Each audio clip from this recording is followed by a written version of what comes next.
The Cybersecurity End of Program.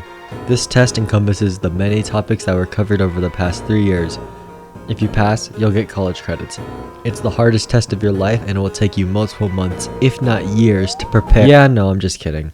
It's much easier to pass if you know what you're doing. I'm Noah from Cyberlovers, and here is an introduction to the Cybersecurity End of Program. The test is a 100 question long exam, and that may sound difficult, but you only need to get a 60%. As long as you're getting 3/5 of the questions correct, you'll be in good shape. The main test topics are about hardware, operating systems, industry standards, and networking.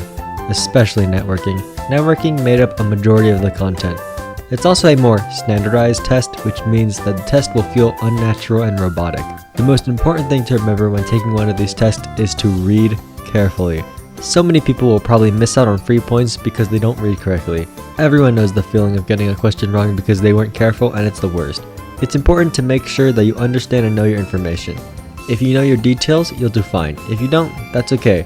In the description is a Google Docs filled with resources to study. You can use this to learn about topics you weren't sure about. Now, this isn't going to work for everyone, but there are an infinite number of resources on the web, so take advantage of it. Don't try to cram all the knowledge on the last day. Take your time and study.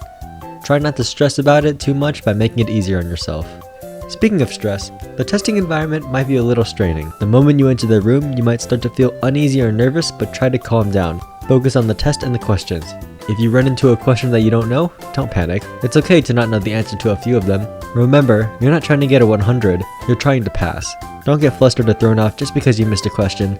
Move on to the next one with a fresh mind. Use the internet, use textbooks, use whatever it takes to get the information into your head. The EOP may sound tough and scary, but if you dial in and put in the effort, you'll do great.